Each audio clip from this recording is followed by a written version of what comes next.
Hello बच्चों, welcome to my channel. आज मैं आपको पढ़ाऊंगी पार्शियल फ्रैक्शन, आंशिक भिन्न। बेटा आज हम ऐसा क्वेश्चन पार्शियल फ्रैक्शन का सॉल्व करेंगे जिसमें बेटा आपको डिवाइड सीखने को मिलेगा, साथ में बेटा आपको फैक्टर बनाना भी सीखने को मिलेगा और पार्शियल फ्रैक्शन तो आपको सीखने को मिलेगा ही मिलेगा। इसका मतलब बच्चों आपको डिवाइड, फैक्टर बनाना और साथ में पार्शियल फ्रैक्शन सॉल्व करना, तीन चीजें एक ही वीडियो में सीखने को मिलेगी। तो सबसे पहले समझिए कि पार्शियल फ्रैक्शन का कोई भी क्वेश्चन हो तो बेटा सबसे पहले पता करो कि क्या वह क्वेश्चन डिवाइड होगा या नहीं। तो डिवाइड कब होता है कोई क्वेश्चन, उसकी बात कर लेते हैं। तो इसी क्वेश्चन को देखिए, यहाँ बेटा ऊपर 3 पावर है और नीचे कितनी है, 2 पावर है। ऊपर बच्चों बड़ी पावर है और नीचे छोटी पावर है। यदि आपको क्वेश्चन में ऐसा दिखे तो सबसे पहला काम आपको डिवाइड करना होगा, ठीक है। और दूसरी बात, ऐसा भी हो सकता है कि ऊपर नीचे दोनों जगह पावर सेम हो तो बेटा तब भी डिवाइड करना होता है। इसका मतलब न्यूमिनेटर में पावर बड़ी है और डिनोमिनेटर में पावर छोटी है तो डिवाइड होगा, और दोनों तरफ पावर सेम है मतलब न्यूमिनेटर और डिनोमिनेटर में सेम पावर है तब भी डिवाइड होगा। फिलहाल आपको जो क्वेश्चन दे रखा है उसमें बेटा नीचे पावर छोटी है, मतलब क्वेश्चन क्या होगा बेटा, सबसे पहले डिवाइड। तो अभी आप क्या सीख रहे हो, सबसे पहले डिवाइड करना, ठीक है। तो 6x³ प्लस 5x² माइनस 7, इसे बेटा आपको इससे डिवाइड करना है 3x² माइनस 2x माइनस 1 से, ठीक है। अब बेटा डिवाइड करने में कैसे डिवाइड करते हैं वो भी समझ लीजिए। देखिए यहाँ क्या लिखा है 6x³ और यहाँ क्या लिखा है 3x²। तो बेटा 6x³ को 3x² से डिवाइड करके देख लो, ठीक है। तो ये 3 के टेबल से कैंसल, इस 2 पावर से ये 2 पावर कैंसल, एक पावर बची, क्या बचा बेटा 2 और x बचा, ये बचा। तो बेटा आप सबसे पहले 2x लिख लो यहाँ, ठीक है। सबसे पहले आपको इसको इससे मल्टीप्लाई करना होगा और इधर लिखना होगा। देखिए किस तरह से लिखते हैं, इसका इसमें मल्टीप्लाई, तो 3 का 2 में मल्टीप्लाई 6 और बेटा x² का x में मल्टीप्लाई x³, ठीक है। अब बेटा इसका इसमें मल्टीप्लाई, तो ये माइनस 2 का 2 में मल्टीप्लाई 4, x का x में मल्टीप्लाई x², ठीक है। अब बेटा इसका इसमें मल्टीप्लाई, तो ये माइनस 1 का 2 में मल्टीप्लाई 2 और ये बेटा x, ठीक है। अब थोड़ा ध्यान देना, यहाँ बेटा -7 लिखा और यहाँ क्या लिखा -2x। तो बेटा आपको इस -2x को इस तरह से लिखना चाहिए। क्यों ऐसा लिखना चाहिए, इसलिए बेटा कि इसके पास x नहीं है, इसके पास x है, ठीक है। इन्हें बेटा हम सॉल्व एक साथ नहीं कर पाएंगे तो अलग अलग लिखेंगे, ठीक है। अब बच्चों डिवाइड करने में नीचे जो भी लिखा है उसके बेटा साइन बदल जाते हैं और वही अप्लाई होते हैं। देखिए ये प्लस का है तो बेटा अब माइनस का हो गया, ये माइनस का है तो बच्चों ये प्लस का हो गया, ये माइनस का है तो ये बेटा प्लस का हो गया। नीचे जो भी टर्म्स लिखे हैं उनके साइन बदल जाते हैं और वही अप्लाई होंगे। देखिए प्लस का माइनस का x³ कैंसल, ठीक है। आपको ये वाला साइन नहीं देखना है, क्या देखोगे, नया जो आपने बनाया। अब देखिए 5x² में 4x² क्या हो गए, जुड़ गए, तो ये कितने हो गए 9x², ठीक है। अब देखिए x² वाला टर्म्स लिख लिया, अब ये बचा तो इसे लिख लो, ठीक है। साइन ये वाला लेना है तो प्लस का 2x और क्या बचा है बेटा माइनस का 7, ठीक है। अब बेटा आपको इससे इसको डिवाइड करके देखना है, मतलब 9x² को 3x² से डिवाइड करके देखना है। 9x² को 3x² से डिवाइड, x² से x² कैंसिल, ये बेटा 3 के टेबल से कैंसिल, क्या बचा आपके पास, आपके पास बचा 3 प्लस का, तो प्लस का 3। अब बच्चों आपको इसमें इस 3 का मल्टीप्लाई करके यहाँ लिखना होगा, तो कैसे लिखेंगे, इसमें इसका मल्टीप्लाई, 3 में 3 का मल्टीप्लाई 9 और ये बच्चों x², ठीक है। अब बच्चों इसका मल्टीप्लाई माइनस प्लस माइनस 2 का 3 में मल्टीप्लाई 6 और ये बच्चों x, ठीक है। अब बेटा -1 का मल्टीप्लाई करेंगे तो माइनस प्लस माइनस 1 का 3 में मल्टीप्लाई 3। अब बेटा नीचे जो टर्म्स होते हैं उनके साइन बदलते हैं, ये प्लस का है माइनस का हो गया, ये माइनस का है प्लस का हो गया, ये माइनस का है प्लस का हो गया। 9x² प्लस का है और 9x² माइनस का है तो बेटा ये कैंसिल हो गया, ठीक है, नए साइन अप्लाई होते हैं तो बेटा आप इसे नहीं देखोगे, ये प्लस का 2x और ये प्लस का 6x, ये हो गए 8x, ठीक है, और ये माइनस का 7 और ये प्लस का 3, माइनस का 7 प्लस का 3, माइनस प्लस माइनस होता है तो ये 7 में से 3 माइनस हो गया 4, और बेटा आंसर में बड़े नंबर का साइन आता है, बड़ा नंबर 7 है, उसके आगे माइनस है तो माइनस आएगा, मतलब -4। अब बेटा आगे डिवाइड नहीं होगा, क्यों? क्योंकि यहाँ पावर बच्चों x की छोटी है और इधर बेटा पावर x की बड़ी है, तो बेटा डिवाइड नहीं होगा, ये शेषफल या रिमाइंडर कहलाता है, ठीक है। अब हम लिखेंगे कैसे, देखिए कंप्लीट आपने सॉल्व करा तो आया 2x + 3, तो बेटा लिख लेते हैं 2x + 3, ठीक है। अब बचा क्या, अभी बेटा 8x - 4 को इस पे डिवाइड करना बाकी था, तो लिख लेते हैं 8x - 4, इसे डिवाइड करना है 3x² - 2x - 1 से, ठीक है।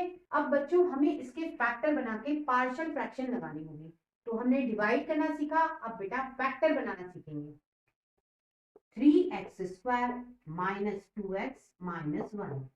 अब बच्चों फैक्टर कैसे बनते हैं, तो बच्चों x² के साथ जो नंबर लिखा होता है और लास्ट में जो नंबर होता है उन दोनों का होता है मल्टीप्लाई, नंबर का करना है, तो 3 का 1 में मल्टीप्लाई 3, ठीक है। अब बेटा ये जो नंबर आता है आपको हमेशा उसके फैक्टर बनाने होते, 3 1 या 3, आप इसको ऐसा भी लिख सकते हो 1 बार, इस तरह से भी कर सकते हो। ऐसा क्यों करा, क्योंकि मेरी बात आपको आसानी से समझ में आ जाएगी।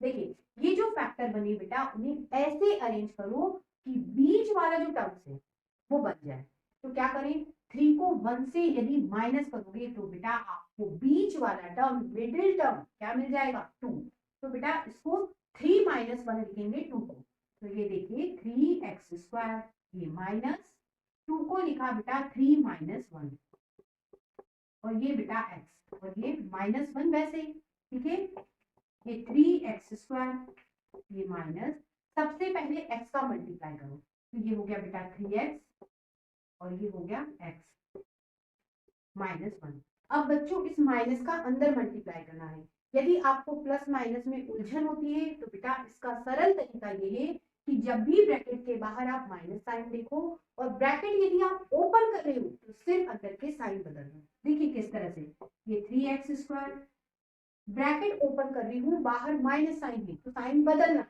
तो देखिए प्लस का है तो बेटा अब माइनस का हो गया, ये बेटा माइनस का है तो प्लस का हो गया, साइन बदल गया, तो ये -1, ठीक है।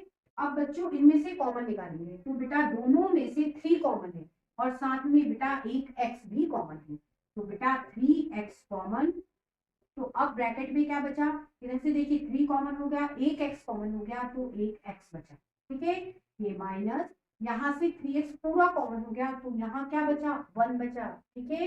यहाँ से कॉमन निकालेंगे, तो बेटा यदि यहाँ से कुछ कॉमन नहीं निकल रहा तो बेटा 1 कॉमन निकल सकता है, तो बेटा यहाँ से 1 कॉमन, तो अब ब्रैकेट में आपके बचा x - 1, यहाँ तक आप सही हो, ये कैसे पता चलेगा, तो बेटा हमेशा ये फैक्टर सेम आते हैं, यहाँ से पता चल जाता है कि हमने सही फैक्टर बनाया, ठीक है। अब बच्चों x - 1 दोनों में है तो बेटा कॉमन निकल गया, तो अब आपके पास बचा यहाँ से 3x और ये प्लस का 1, लिख लेते हैं 3x + 1। अब बेटा इसकी जगह हम ये फैक्टर लिखेंगे 2x + 3, ये प्लस 8x - 4।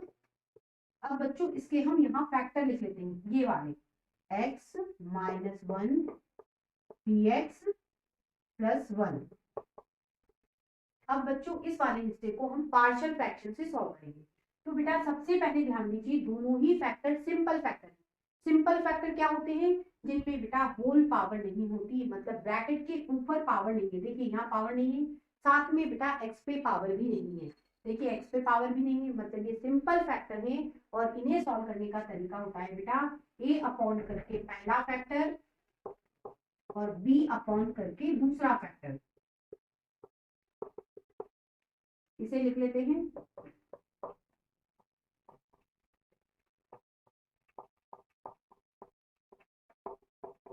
अब बच्चों एलसीएम लेंगे, दोनों अलग अलग फैक्टर हैं, दोनों ही एलसीएम आएंगे, x माइनस 1 और 3x प्लस 1।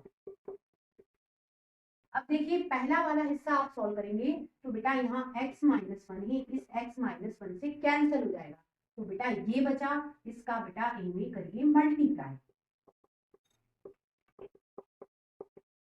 अब बच्चों हम ये वाला पार्ट सॉल्व करेंगे तो देखिए ये 3x प्लस 1 से 3x प्लस 1 कैंसिल, बेटा ये वाला फैक्टर बचा, इसका बच्चों b में कीजिए मल्टीप्लाई, जो बचा उसका बेटा मल्टीप्लाई होता है। अब बेटा ये दोनों सेम है, कैंसिल हो गए। अब इस इक्वेशन को लिख लो, 8x minus 4 equal to a 3x plus 1 plus b x minus 1, ये इक्वेशन हो गई आपकी 1।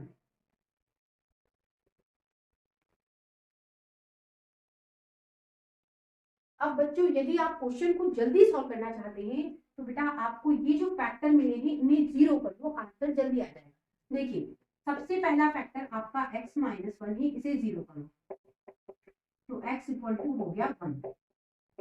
अब बेटा इसे इक्वेशन 1 में रखो, क्या करना है, x माइनस 1 जहां है वहां जीरो करना है, तो बेटा x माइनस 1 इक्वेशन 1 में यहाँ है, तो ये वाला हिस्सा हो गया जीरो, तो बेटा ये और ये हिस्सा बचा, इसे लिख लेते हैं 8x minus 4 equal to a 3x plus 1। अब बेटा ये जो बचा है इसमें x की जगह आपको 1 रखना है, तो बच्चों यहाँ 1 जोड़ दो, तो ये 8 माइनस 4 ये हो गया 4, ये 3 प्लस 1 ये हो गया 4, 4 को आप डिवाइड में डाल दीजिए, कैंसिल करा, आपको a की वैल्यू मिली बेटा 1। ठीक है, पहला फैक्टर आपने जीरो करा, उससे आपको a की वैल्यू मिल गई। अब बच्चों b की वैल्यू निकालनी है, तो बच्चों आप दूसरा फैक्टर जीरो कर लो, मतलब 3x प्लस 1 को जीरो कर लो,